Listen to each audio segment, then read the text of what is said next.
I sometimes read public domain books here on Leaves of Glen, and they were written a long time ago, so they're usually racist or sexist or bigoted. But in there somewhere and all that is a story, and that's why those stories are famous. Other times, I read works from independent authors, and they're delightfully not racist, but they might have adult language or adult situations.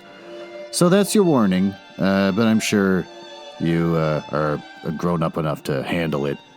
Don't write to me complaining.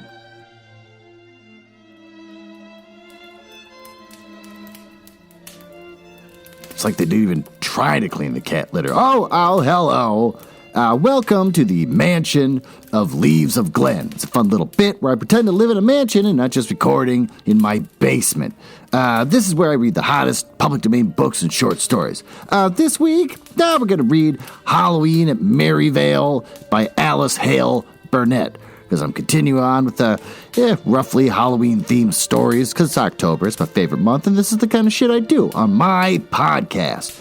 About the author, Hale Burnett was an American author of children's books. Oh, she's best known for writing books set in a small town called Merryvale. Her books were originally published by the New York Book Company early in the 20th century. No information whatsoever about her birth or death, which I'm always interested in, and I looked around.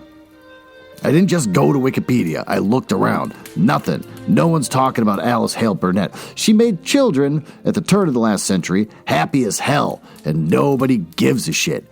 So, poor Alice did all that work, and we only just know of her work and nothing of her personal life. Fun facts? Nothing. She wrote a lot of kids' books at the turn of the last century. We don't know when she died or when she's born. And that's pretty much it. That leaves a ton of room for me to sit here until the goddamn clock goes off to let me know when to shut the hell up.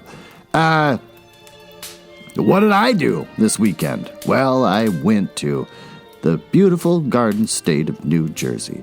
Why'd I go there? None of your goddamn business. What did I do when I was there? I hung out with the people from Ladies Fright and stuff, and just spent a lot of time with cats. Old cats that don't have teeth. And one with the face of Leonard Nimoy. There's a cat that had the face of Leonard Nimoy.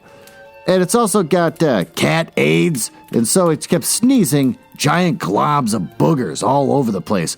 And I thought, oh, that's gross. And I was like, I guess I gotta clean it up. But then all of a sudden it started licking it up off the bathroom floor, off its own self. Just this poor little man crippling around the house, shooting huge goobers everywhere, and then licking it because he's so ashamed of his body. And I kept telling him, it's okay, let me clean it up for you. But no, he's like, no, let me do this. I want to take care of this. I'm just so sorry you have to see this. Poor little cat. And another cat that keeps licking its belly so clean that it's got no hair on it. But that's pretty much it.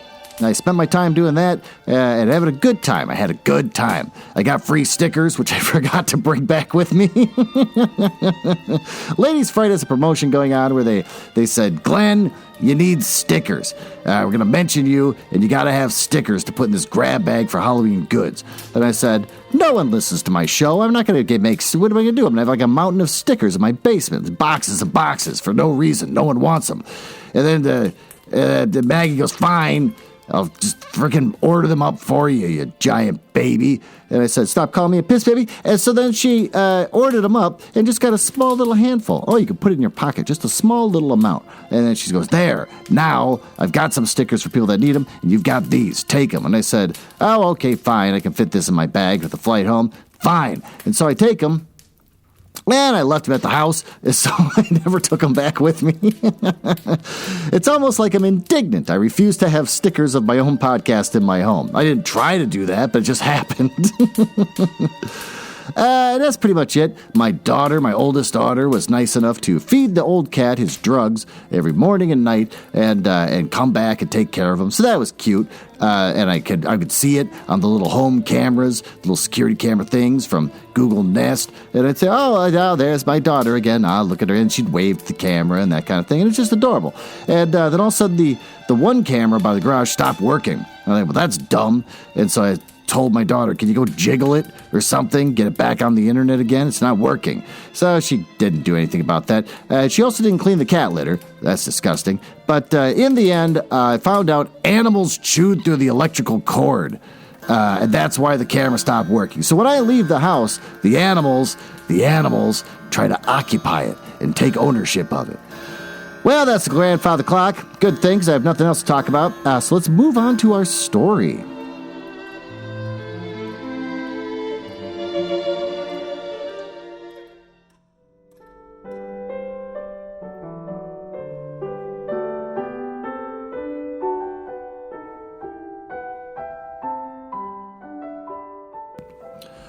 Halloween at Merryvale. Chapter 1. Getting ready for the party. Oh, what's Halloween mean, Father? Asked Thomas Brown as the family was seated at breakfast one morning late in October. What kind of kid asked that? Like, what is the kid, like 3 or something? You don't know how the world works yet? It means the evening before All Saints' Day, answered Father Brown. Do you remember what fun we had last year, Chuck? Remarked Toad. Toad? For Thomas was called Toad by his friends. Well, that explains that. And Charlie was known as Chuck. That makes more sense than Toad. I should say so, he answered. The Browns had always lived in the town of Merryvale in a large white house set far back from the street. Not far away from the home of Toad's best friend, Reddy. What's his real name supposed to be? And his brother Frank, nicknamed Fat. Oh, the people in 1901 were horrible. We had great fun when I was a boy, resumed Father Brown. For my birthday anniversary falls on Halloween, and your grandmother would always have me invite the boys in the neighborhood to a party on that night. Now I wish mine weren't 2 days later, or I'd have a party too, sighed Toad. There's no reason, Thomas, said his mother with a smile. Why, you can't celebrate your birthday on Halloween if you'd like to. Yeah. Oh, Mother, that's fine, cried Toad, jumping up from the table and running around to his mother's place to give her a hearty hug. You always make things right, he added. Well, we'd better ask all the fellows in our school today, suggested Chuck, for Saturday is Halloween. Toad lost no time when he reached school that morning and giving his invitations to the party for all the boys. He was glad to accept that they always had a fine time at Toad's house. When Saturday morning arrived, Mother Brown sent Toad off to the barn to get some large red apples. Be sure they have strong stems, she warned him, or I shall not be able to use them. The apples had been packed in barrels with plenty of straw to keep them from freezing, and when Toad reached the barn, he pulled out one after another till he thought he had plenty, and just he wasn't checking those stems, was he? Stupid Toad. That's the reason why nobody likes you and you're called Toad. Just as he was wondering how many trips he would have to make to get all the apples in the house, a face peeped around the doorway. Hello, Reddy, laughed Toad. Come on in and help me with these apples. Got to carry them up to the house, he explained, for the party tonight. Could you see one now? Asked Reddy, picking up from the floor a shining red apple. Hey, not that one, cried Toad. Take one without a stem. Protested Reddy. What difference does that make? I wasn't going to eat the stem. Oh, Toad laughed. Mother wants strong stems on them, and I don't know why, he explained. What's a Halloween party like? Inquired Reddy. Reddy's never been to a Halloween party. Oh, these people, seating himself on the top of the potato barrel. I did listen to a podcast, American Hysteria, that talked about kind of the history of Halloween. I listened to it while I was cleaning kitchens and other things while in the Garden State of New Jersey. And they talked about how basically kind of no one really cared or did much with Halloween up until like the 1950s or 60s, which is kind of weird. Like, it's not the way it was now. So when they wrote this back in 1901, this woman, this heathen woman, was trying to instruct the nation through her children's books about the pagan holiday of Samhain. What's the party like? Fat says, he continued, that there's always ghosts. Who's afraid of baby things like ghosts? Jeered Toad.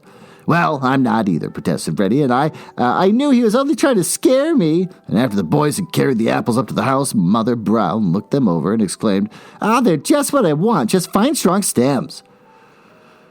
Chapter 2. The fun begins. At about 7:30, the night the boys who had been invited to the party began to arrive at Brown's house, where they were met at the door by a figure in white.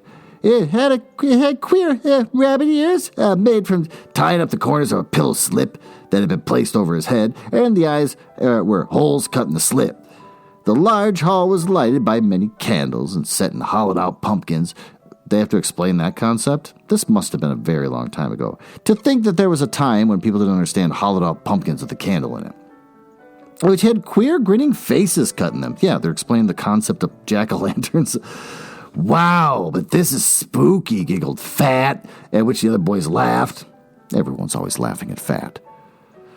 Now the figure in white, which was really Toad, asked the boys to follow him as he led them to Father Brown's study. And here, where they were met by Chuck, also in white. They just look like Klansmen. It's just a bunch of Klansmen in a house full of candles.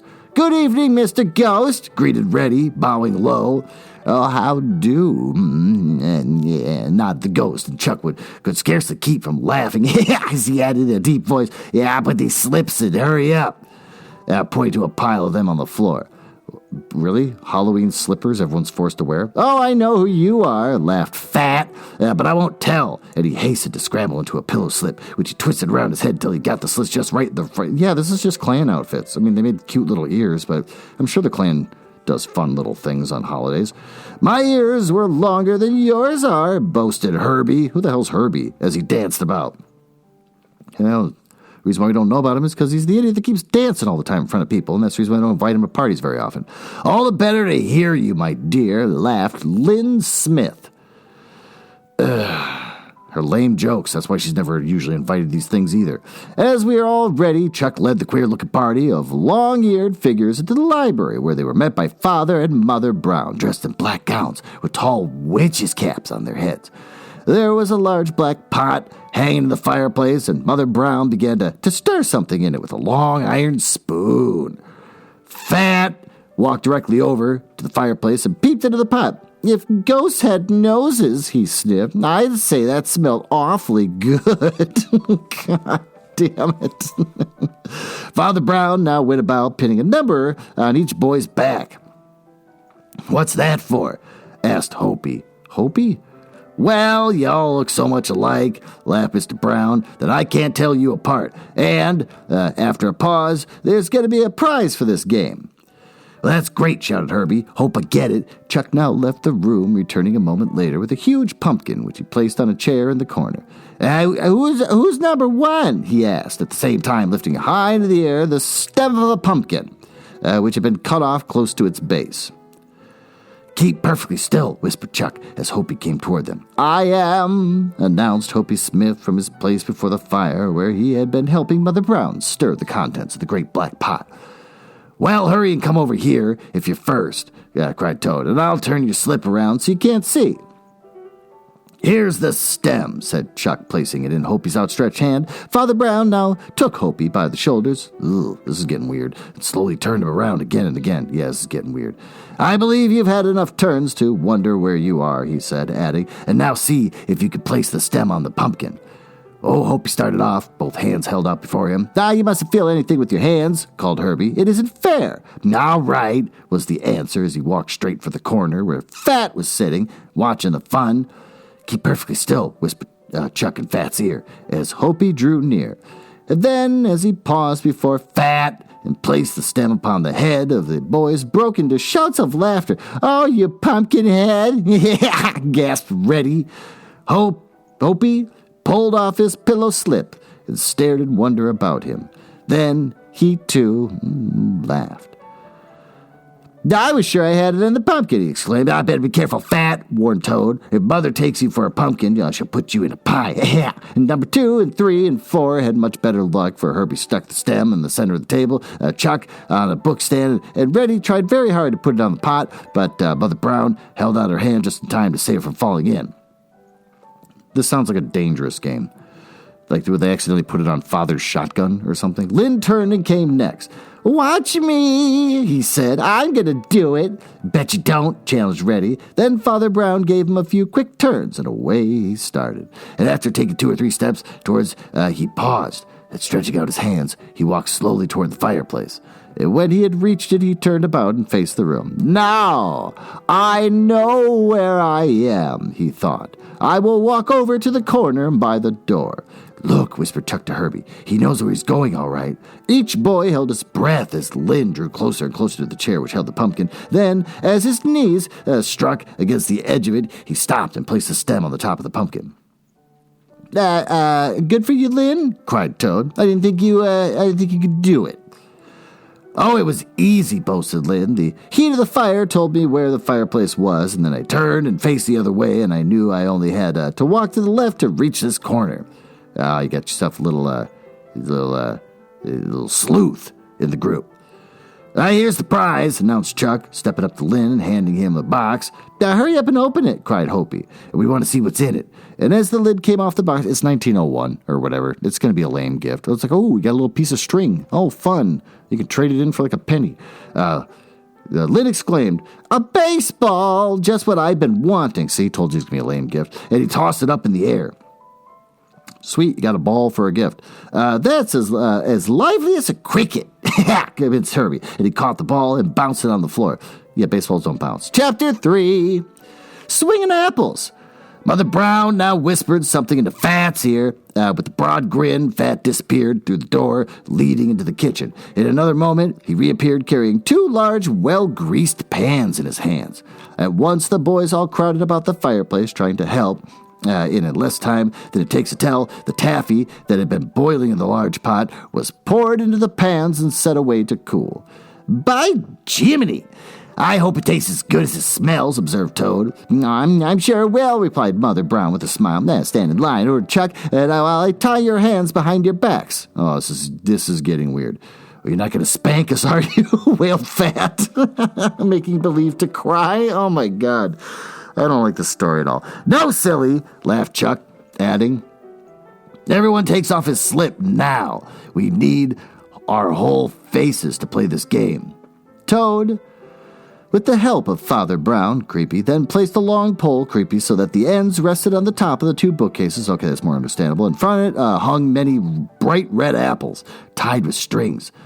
"Now," said Chuck, "the fellow who can take one good bite out of an apple without using anything to steady it with gets a prize, like another ball." "Me first," cried Herbie. "Oh, all right," was the reply. "Go ahead." And Herbie started. At first it seemed very easy, but whenever he got ready to take the good bite out of the apple, he slipped away, and the boys all laughed as Herbie made one dive after another. "We have a bite," cried Reddy. "I picked that one out for you." Herbie then gave the apple a push and stood with his mouth wide open, awaiting the return swing. But instead of getting a bite, the apple landed on his nose. And the Fat fairly rolled over with laughter. After a few more attempts, Herbie gave up his place to Lynn Smith. And the Father Brown took Herbie's apple off the string and, tossing it to him, said, "Here's the booby prize." He took it off the string and tossed it to him, just slip out of his hand and go sliding around the room. Lynn had no better luck than Herbie, although he tried his hardest. The apple always bobbed about his head. They're not greased up. They're just normal. Rolling away just as he thought he had it. "You're next," called out Toad as Fat stepped forward toward the apples. "Good evening," said Fat, bowing low. "I have a very empty feeling. Would you like to step inside?" "Hurry up," shouted Reddy. "I want to turn it sometime tonight." So do I," chimed in Hopi Smith. Fat grinned. "Don't be in such a hurry. It never pays," he retorted. Again and again he tried, but did no better than the rest. Hopi Smith, who followed, had no success, and then came Reddy's turn. Bending down, he brought his face up under the lower end of the apple, and opening his mouth very wide and bringing his teeth together with a quick snap, he succeeded in biting a piece out of the apple. "Dandy!" shouted Toad. "He gets the prize." And as he handed the winner a box, Reddy opened it and exclaimed, "Oh, it's a knife! Oh, God, it's a knife! That's great, and I needed one, too." He just gave a child a knife. Some weird ceremonial knife. "That's a beauty," declared Herbie. "Oh, you're lucky, Red." Chapter 4, The Candy Pull. Don't you think the candy's cold by this time? Whispered Fat to Toad. Now let's find out, suggested Toad, and the two boys walked over to the table where the pans had been placed to cool, all very gently placing his fingertips upon the candy. Fat exclaimed, "Oh, it's just about right, plenty cool enough to pull." "Hey, come on, everyone," shouted Toad. "The candy's ready."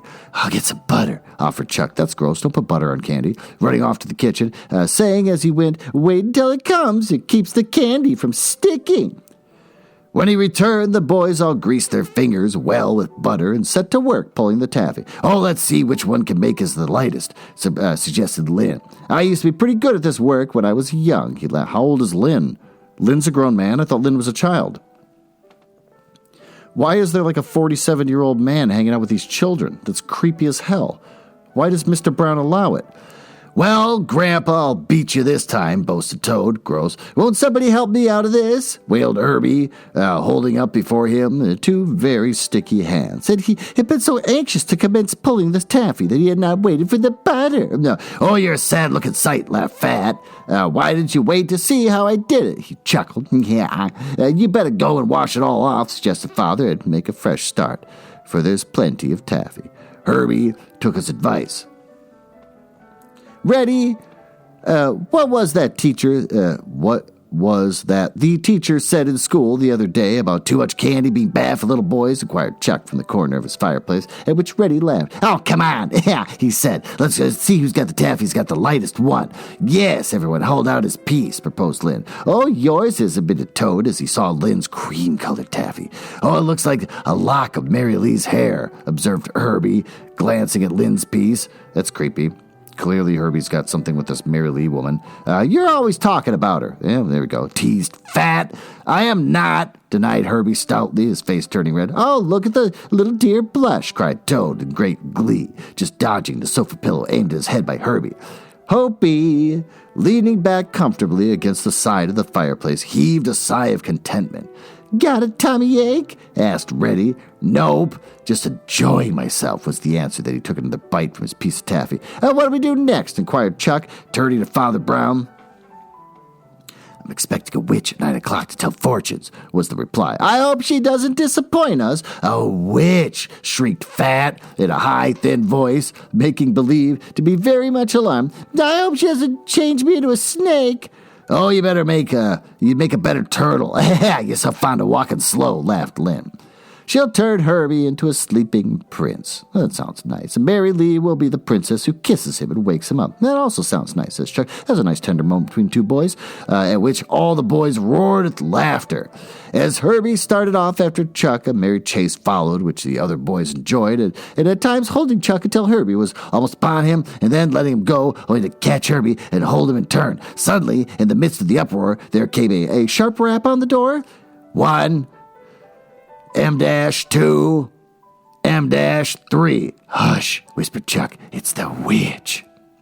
Well, with that, we should probably move on with our lives and go on up to the master bedroom, where I can read to you the newest, upcoming, latest romance novels from Penguin Random House Books.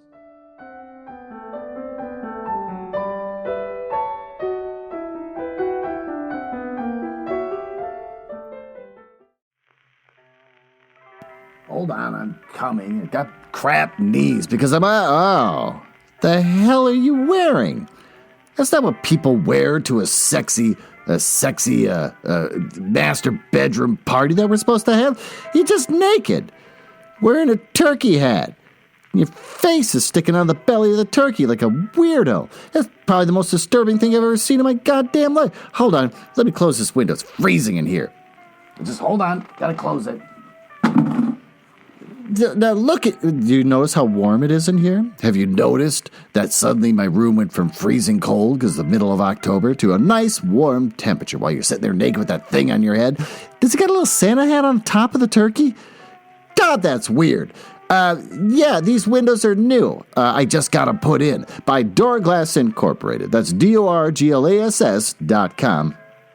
Oh, I called them up and said, I'm trying to make sex in my master bedroom during my podcast, and it's tough because it's getting colder and colder. We're in the middle of October, and there's a lot of blankets involved, which restricts my acrobatics. And they said, well, we understand. We get this kind of complaint all the time. Why don't we come out there and take a look at what's going on? And we'll install new insulated windows for you to help you have a nice temperature-controlled room to make sex in. They're dedicated to fabricating and professionally installing the highest quality glass products from the nation's top manufacturers. All their inventory, combined with their years of experience, makes them the premier source for installation and repair. They approach every project with the same goals: professionalism, integrity, and when it comes to installing new insulated windows in a sex room, they're discreet. What do? Commercial storefronts, automatic entrances, windows, that's me. Patio doors, maybe. Mirrors, shower doors, installation, repair, and design and build. That means if you randomly draw a bunch of crap on a napkin and say, here, build this, they go, hey, the hell is that?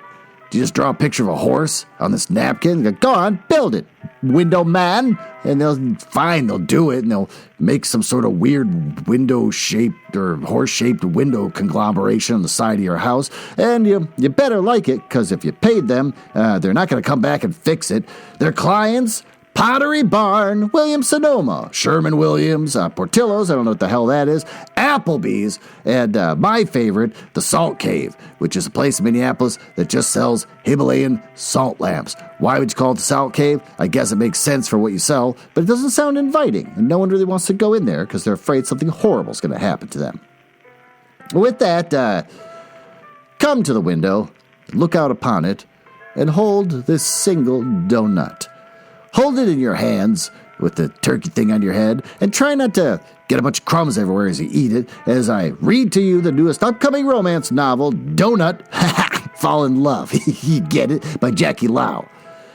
You want to hear about Donut Fall in Love? A baker provides the sweetest escape for an actor in this charming romantic comedy. Actor Ryan Kwok is back in Toronto after the promotional tour of his latest film. It's a rom-com that's getting less than stellar reviews, and after years of constant work and the sudden death of his mother, Ryan is taking some much-needed time off. But as he tries to be supportive of his family, he struggles with his loss and doesn't know how to talk to his dad, who now trolls him on Twitter instead of meeting him for dim sum, which is insane. Why the heck? Like, Dad, I don't feel good. Mom's dead. I feel sad. And he's like, you're a loser. Your movie sucks. He's like, I'm only talking to you on Twitter. Maybe for dim sum. Nah, dork. Not until you get a good movie out. Innovative baker Lindsay McLeod, whatever, meets Ryan when he knocks over 24 specialty donuts at her bakery. Well, the relationship's off to a messy start, but there's no denying their immediate attraction. When Ryan signs up for a celebrity episode of Baking Fail, he asks Lindsay to teach him how to bake, and she agrees. As Lindsay and Ryan spend time together, bonding over grief and bubble tea, it starts to feel like they're cooking up something sweeter than cupcakes in the kitchen. Well, there's some praise. Anyone who loves baking and rom-coms will breeze through this flavorful read. USA Today. Somebody at USA Today actually came up with that. Anyone who loves baking and rom-coms will breeze through this flavorful read. I'm moving on. So that's Donut Fall in Love by Jackie Lau. It's coming out in paperback October 26th, 2021 at Amazon, Barnes & Noble, Hudson Booksellers, IndieBound, Powell's, Target, my favorite, Books A Million. I finally did look up their website. I'm not buying crap from them. They abbreviated Books A Million to just BAM! If you go to their website, just says at the top, BAM! I'm like, well, you lost already. Bookshop.org, which will get Ben wet, and Walmart. Well, with that, I don't know, why don't you put like a blanket around you or something? Yes, you can keep the donut. Let's go back downstairs. I'm not horny anymore, even with my temperature-controlled room, thanks to doorglass.com. I'd just rather read the book and get you the hell out of my house.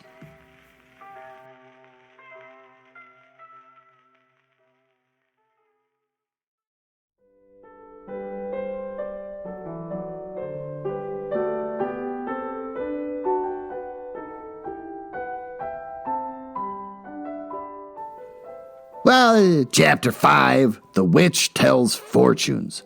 Come in, invited Father and the boys standing in a group watching the knob of the door turn slowly. As it opened silently, they saw, standing on the threshold, a little old woman, all bent over with a black cape and hood covering her from head to foot. Oh, she carried a cane with a crook in it and leaned very heavily upon it as she walked. Muttering to herself, she crossed the room and took a seat by the fire. Her coarse gray hair fell in straggly locks about her face, almost hiding it from view. Suddenly the lights went out, leaving the room in darkness save the firelight. Place the pot before me, she ordered, in a high, broken voice, shaking her stick at Fat. Yes, ma'am, said Fat, hurrying to obey. She's got Fat scared to death, giggled Toad and Reddy. From under her cape, she now took a small paper bag and poured the contents of the pot before her, and then standing up, she hobbled around it 3 times, waving her arms and humming a queer little tune. Soon a dull red light glowed from within the pot, getting brighter and brighter. It's magic, whispered Toad to Hopi Smith. And the old witch now sat down again and took from beneath her cape a small pad, a long quill pen, and a queer little bottle filled with milky white fluid. Gross. If you drink any of that, you'll get as small as a flea, said Fat in a low voice. The old witch rapped hard on the floor with her cane. Herbie, come forward, she commanded. Go ahead, giggled Reddy, giving it a little push, and Herbie stepped before the witch. She did not notice him at first, being very busy writing upon her slip of paper with the quill pen. Then she dipped into a little bottle. Presently she raised her head and handed him the paper. Bend low thine ear, she said, and Herbie obeyed. Keep this until I'm gone, she added. Then hold it over yonder candlelight, and thy fortune is written there. Oh, yeah, he won't turn into a frog or whatever Fat thought it was. You just get cancer because it's one of those invisible ink pens. Each boy was now called in turn and received a slip of paper. The old witch rose. And to those who obey my commands, good luck. To those who disobey, ill fortune, she cried, shaking her stick in the air. And in another moment, she had quickly hobbled from the room. Well, that was quick. Chuck now turned on the lights, and Lynn exclaimed, Where on earth did she ever come from? Why, witches come from out of the air, explained Toad. They travel on a broomstick? Well, let's see what she wrote in the papers, proposed Hopi Smith. Yes, agreed Reddy. Oh, she told me to hold it over the candlelight, in which Chuck came forward with the candle and placed it on the center of the table, and holding the slip paper over the flame, all the boys eagerly gathered about to watch. Soon the paper got hot, and letters began to appear. Look, there's an A, and 2 E's, and M-dash, and, cried Chuck. It's quite plain now. I can read it. Well, go on, shouted Reddy. Let's hear it. Chuck began. If your head will rule your heart, from a cent you'll never part. So tell your heart to rule your head, and all will mourn when you're dead. That means if you're stingy, no one will care you're gone, exclaimed Lynn. Old Lynn, 47-year-old Lynn, at a child's party, at which Chuck laughed with the others, but not Lynn. Herbie now held over the light, and his letters appeared, and he read, Don't always be in too great a haste. It often means a dreadful waste. Await your turn, and take with ease the peace you want with fingers greased. That's a crap rhyme. That's you and the molasses candy. Yeah, laughed Reddy, adding, here's mine. Your hair may be a brilliant hue, but this should never bother you, for when the winter's winds blow most, your head will be as warm as toast. That's great, cried Reddy. All the boys laughed. I would love to write one of these where it's like you do these really cute ones for all the kids, but then you give one kid, all it says like, you're going to be bald someday. Like all the rest are fun, except one kid's just like, you're going to be bald and divorced. Fat now held his slip over the flame. Oh, this is going to be insulting. And the words appeared and read slowly. If you should eat a pound of lemons every other day, you'd grow as lean as any pole, so I've heard folks say, but if upon the other hand you keep on eating pie, oh, this is insulting, you'll grow so big and round and tall, you'll almost reach the sky. Yeah, you better be careful, Fat, and buy a barrel of lemons, yeah, suggested Toad. I'll order a wagon load, grinned Fat. Hopi, now, so she just gave this kid an eating disorder, because she said if you don't follow the instructions, you're just cursed and dead or something. Hopi now held his paper near the candle, and in a moment read, You're going to be bald and divorced, and your kids won't respect you. Actually, no, it says, if you're the lad to find the coin that's hidden in the flower, you, the highest, will enjoy, of health and wealth and power. Toad's turn now came upon. His paper was written, you're very fond of teasing all the girls and pulling off all the ribbons from the curls, but mark my words, these tricks will surely rue, for when you're grown, a few they'll play on you. Yeah, that's a good one for you to remember, Toad, laughed the others. And Old Lynn now read. Old Lynn, who showed up because he drove himself to the party. Your mouth may be large, as I've oft heard you say, but your words show a brain that is working. You'll go to the top of the ladder because you do that, and you do it without shirking. The old witch must have liked you, said Lynn. Yeah, because she's probably the same age as the witch, and she probably sees him at the school they work at. That's the best yet. Chapter 6. Blowing out the candles. Now, let's try to blow out the candles next, suggested Toad, to which the others agreed. Better win this. Yeah, it's like the lamest game so far. Boast fat. I've got a lot of wind. God damn it. Just so insulting. Ready ought to win, laughed Chuck. He's always blowing out what he can do.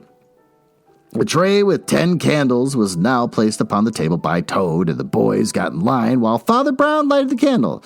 Then, with the paper and pencil, he stood near at hand to keep the score.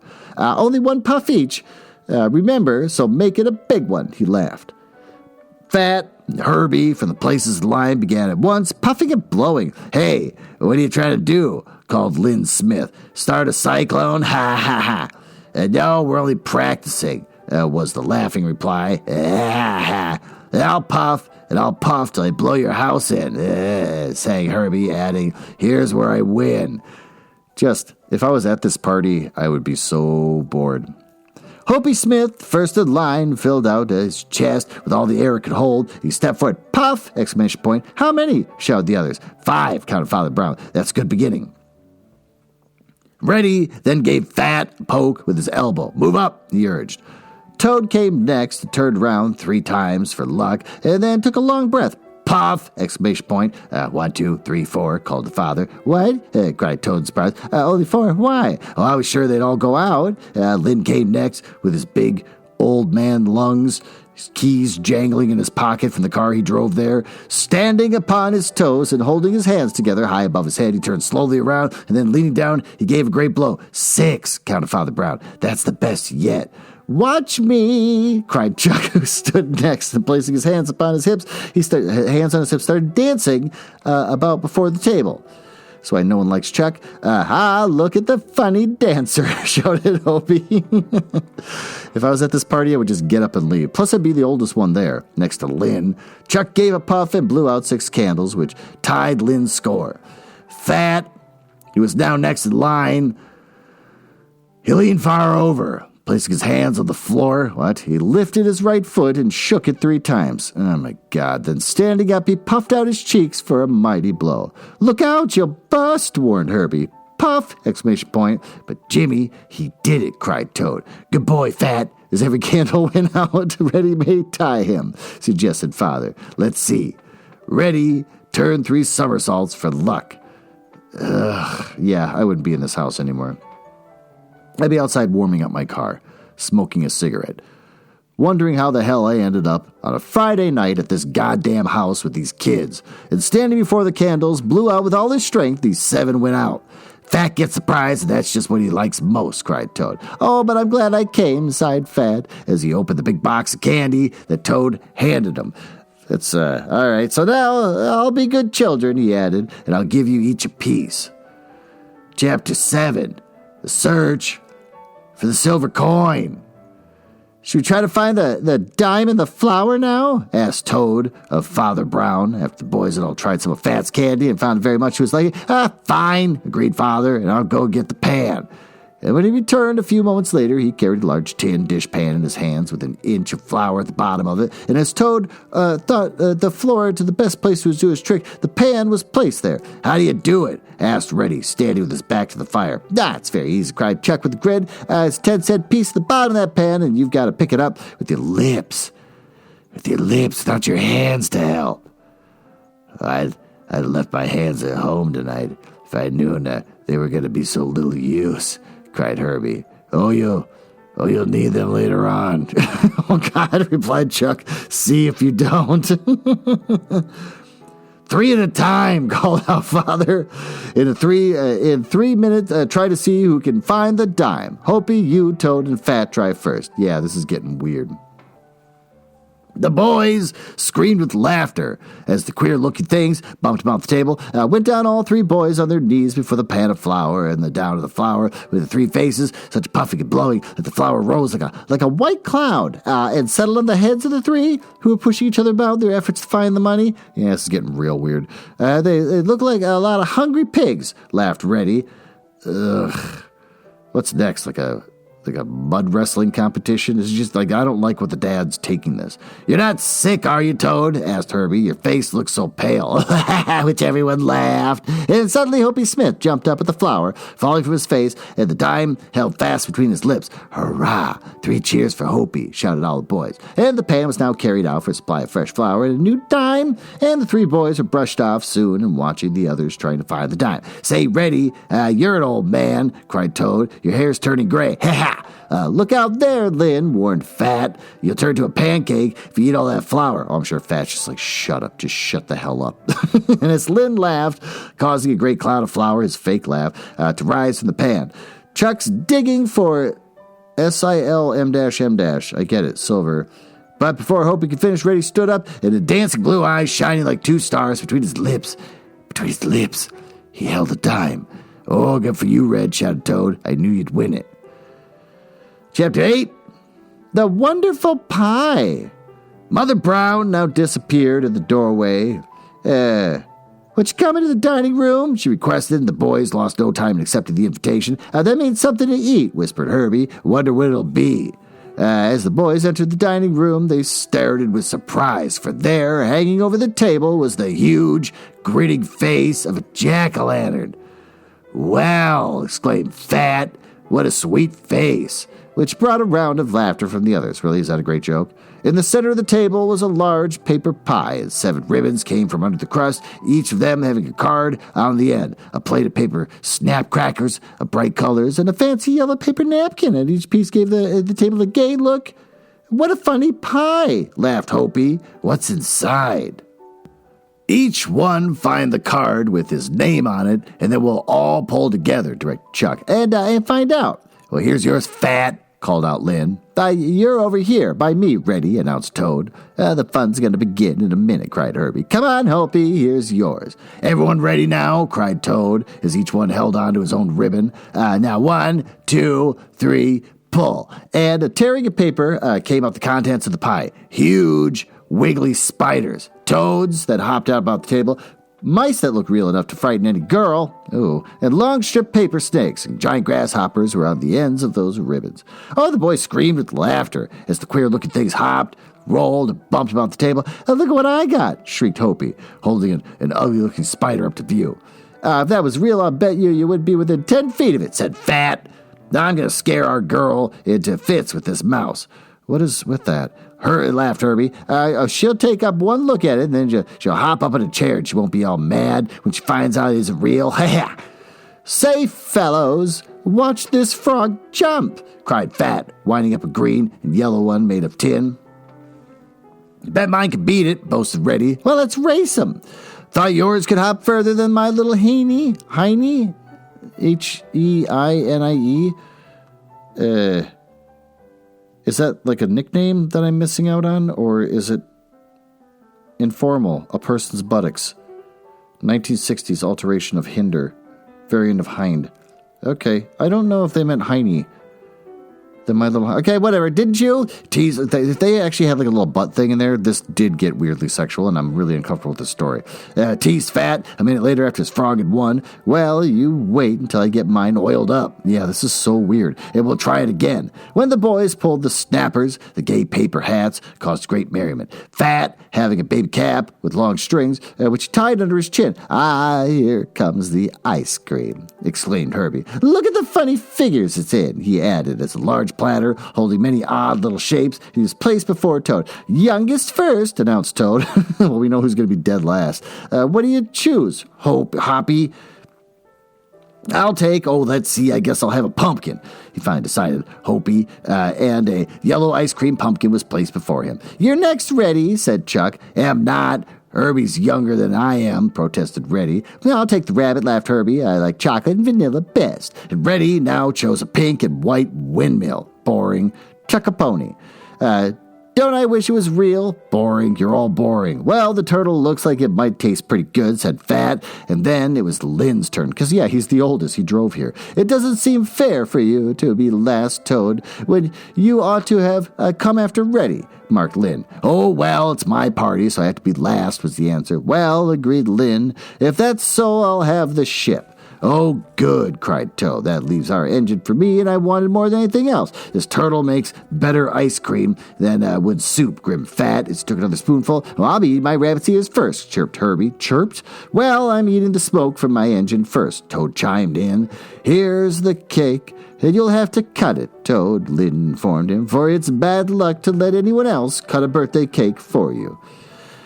Well, that explains my life. I've never cut my own birthday cake. So that explains how things turned out for old Glenn. Well, it was covered with white icing and ablaze with candles. Now watch the candles go out. And Toad gave a great puff. All over, he declared, laughing. Ha! And now I'll cut the cake. There is a piece of silver in it, Thomas, said his mother, and the one who gets it will be the lucky one in life, and a thimble for the one who is going to be a bachelor. That's sad. All the boys urged Toad to hurry. When the cake had been cut and passed around, each boy looked his piece over carefully. Hurrah! I've got the money, shouted Hopi. Uh-oh. Lynn's gonna get the thimble, holding up a bright dime so that all could see it. And I've got the thimble, wailed Chuck. Aw. And now I have to sew on all my own buttons. Hopi's lucky, all right. He won the money and the flour, too, and observed Herbie. It was now growing late, so the boys, much against their will, found their hats and bade good night to their father and Mother Brown. We've had a fine time, Toad, said Fat. Hope you have another birthday next year. I'm very sorry I have to do it, announced Lynn, gasped Toad by the turning over his knee, but you must have 9 spanks and 1 for good luck. Yeah, the old guy that came to the child's party is going to spank the birthday boy. Why didn't we think of it before? Agreed the others, helping to hold Toad until each one had his turn. Oh, well, now it better be a good year now, laughed Toad. Yeah, after he managed to get away. Wait till it's your turn, Lynn. Won't I give you some good ones? Good night, responded the lady. We've had a dandy time. You bet we have, echoed all the others. Goodbye, goodbye, called Chuck and Toad, standing in the doorway as the boys disappeared into the darkness. The end. Well, with that, we should probably retire to the smoking room and try to dissect whatever the hell just happened.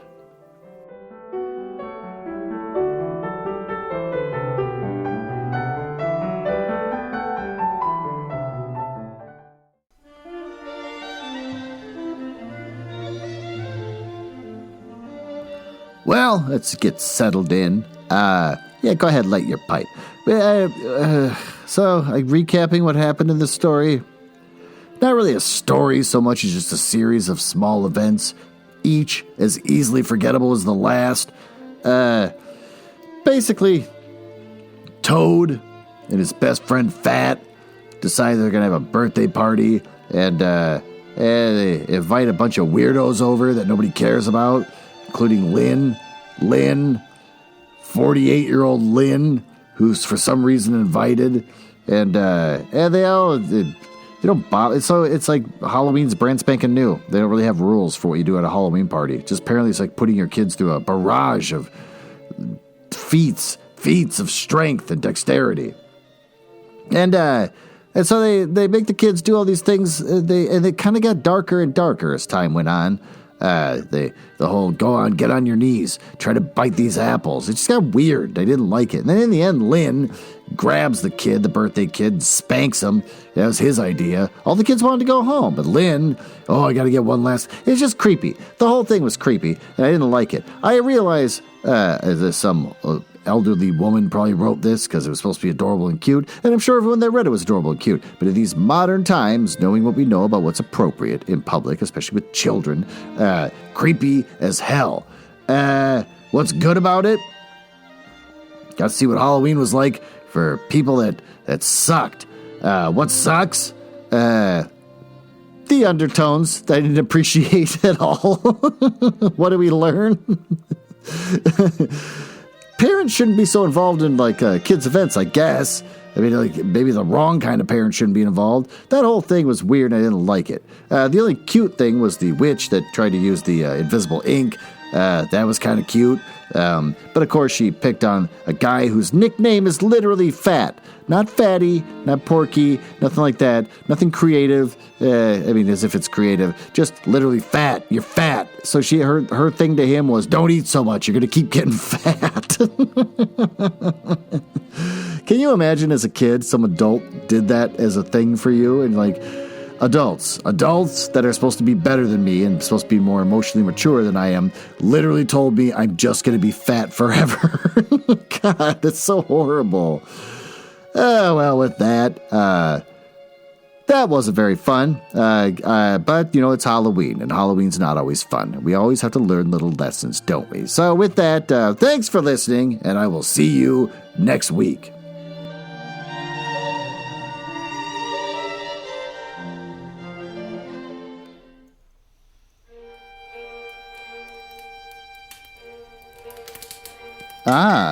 Well, it appears you found me in the part of the podcast I hate the most, where I tell you all about the places on the internet where you can find me. You can tell I hate this because of the sound effects making it sound like a stormy night in the drawing room of the damned. Now, there's that. Are you cool? I like cool people. It's the reason why I got involved in this business to begin with, just to meet cool people. Not losers. So if you're cool, feel free to go over to my website, nuzzlehouse.com. You can see a backlog of everything I've ever read, along with episodes from the Book Boys and blah, blah, blah. You can also find me on Instagram, which is House Nuzzle. And conveniently enough, Twitter, which is also @HouseNuzzle. Annoyingly, YouTube made me pick a name instead of just a House Nuzzle, so I got Glenn Nuzzles. So I guess you search for that if you want to watch a screen that doesn't do anything and just hear my voice. And since I think you might be cool, you can always just email me directly, glenn.nuzzles@gmail.com. But don't email if you're a nerdlinger or a dork. Now, back to business. Can't believe I drank all of them already. There's got to be one left.